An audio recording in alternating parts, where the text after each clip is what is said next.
বিএনপির যে জনপ্রিয়তা এটাকে নস্যাৎ করার জন্য স্বাধীনতা বিরোধী যে জামাত ইসলাম, হ্যাঁ, এবং এনসিপি, তারা কিন্তু একই গোত্রে গাথা। আর এরাই এই ষড়যন্ত্র করে বিএনপির জনপ্রিয়তা নষ্ট করার জন্য সর্বোচ্চভাবে চেষ্টা করেছে। আপনারা নিশ্চয়ই জানেন সোহাগ হত্যাকাণ্ড, মিটফুডের সেই সোহাগ হত্যাকাণ্ড দেখেন বিএনপির লোক, তাদের ভাগবাটোয়ারা নিয়ে এই মৃত্যুদণ্ড হয়েছে, কিন্তু তারা বিএনপির নামে চাঁদাবাজির কথা বলে সারা বাংলাদেশ প্রপাগান্ডা চালিয়েছে। সত্যিকার অর্থে আপনারা দেখলে জানতে পারেন বিএনপির একজন নেতাকে রক কেটে মারা হয়েছে, সেই কথার কিন্তু কোনো কথা নেই। গত 17 বছর আমাদের দেশে 6 থেকে 7 হাজার লোক বিএনপির মেরে ফেলেছে, অথচ আমরা দেখি না রাস্তায় এই ধরনের লোকদেরকে নামতে। এই মুনাফেক গুলা কোথায় ছিল? চরমনাই, এনসিপি, তারপর অন্যান্য বাংলাদেশের যে রাজনৈতিক দলগুলো যারা বিএনপির বিরুদ্ধে কথা বলতেছে, এই দলগুলোকে আপনারা দেখেন যে এত শত শত লোক মেরে ফেলেছে, হাজার হাজার লোক পঙ্গু করে ফেলেছে, তারা কোথায় ছিল তখন? কেন তারা রাস্তায় নামে নাই? আর এখন তারা সরকারের কন্ট্রোলে, এগুলো সরকারের নিয়ন্ত্রণে এই ধরনের অপকর্মগুলো সরকার এগুলো দেখবে। তারা বিএনপির বিরুদ্ধে কেন প্রপাগান্ডা চালিয়েছে? এটা টোটালি 100% ষড়যন্ত্র। যেহেতু বিএনপির এত জনপ্রিয় তাদের সহ্য হচ্ছে না, যার কারণে তাদের মাথা নষ্ট। হ্যাঁ, আপনারা দেখেন এনসিপির যে ছেলেগুলা, আমরা তাদেরকে অত্যন্ত শ্রদ্ধা করতাম। 5ই আগস্টের পর আপনারা দেখেন তারা টাকা কামানোর জন্য ব্যস্ত হয়ে গেছেন এবং তারা বিভিন্ন রকম মিথ্যা প্রপাগান্ডা বিএনপির বিরুদ্ধে চালিয়ে যাচ্ছেন।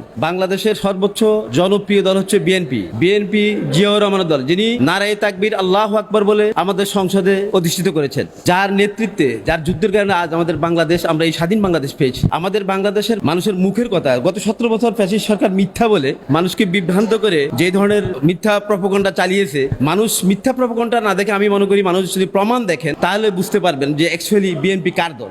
আমরা সত্যিকার একজন লিডার পেয়েছি, যিনি অত্যন্ত বীরত্বের সঙ্গে স্বাধীনতার যুদ্ধ 1971 সালে যুদ্ধ নেতৃত্ব দিয়েছেন, যিনি জেড পোস্টের প্রধান ছিলেন, যার নেতৃত্বে এই বিএনপি গঠন হয়েছে। দেশের খুবই ভারাক্রান্ত সময়ে যিনি ক্ষমতা নিতে চান নাই, বাংলাদেশের জনগণ এবং বাংলাদেশের প্রশাসন সবাই মিলে জিয়াউর রহমানকে অত্যন্ত অনুরোধ করার কারণে তিনি ক্ষমতা নিয়েছেন এবং তিনি অবৈধভাবে ক্ষমতা থাকতে চান নাই, তাই তিনি জনগণের ভোটের মাধ্যমে অত্যন্ত জনপ্রিয় হয়ে উঠেছেন। তাই বাংলাদেশের মানুষ এই বিএনপি কে সর্বদিক দিয়ে দেখেছেন। এনসিপি, তারা রাজনীতির কোনো জ্ঞান নাই। I saw in the television foreign reporter asking them some few easy and simple questions they failed to answer. So I believe that they don't have any knowledge about the politics. They are actually very young generation and they don't have more knowledge to telling something and also to leading Bangladesh. You wanna see after 5 August until now we never see any faceful our country. So there is a lot of problem in our country we are facing every day. আমাদের দেশে এই যে আমরা 5 আগস্টের পর যে সমস্যাগুলো দেখতেছি, তো এনসিপির নামে আমরা এত কথা শুনি কেন? মানুষ কেন এগুলো নিয়ে নামে না? তারা যে হাজার হাজার কোটি টাকা হাতিয়ে নিচ্ছে, আপনাদেরকে বুঝতে হবে যে যেহেতু তারা খুন খারাপির কোন অন্যায়ের কোনো বিচার করতেছে না, এই জন্য অন্যায়। বাট তারা বিচার করো, 100 লোককে ফাঁসি দেখ, যারা দর্শন করেছে, মানুষ খুন করেছে, 100 লোক ফাঁসি দেখ, দেশ ঠান্ডা হয়ে যাবে। আমি চাই, আমরা চাই, সবাই চাই এই দেশ সুন্দর এবং সাবলীল ভাবে, সৎভাবে, ন্যায় বিচারের অর্থে পরিচালনা হোক। কিন্তু ন্যায় বিচার কোথায়? বিচার তো হচ্ছে না।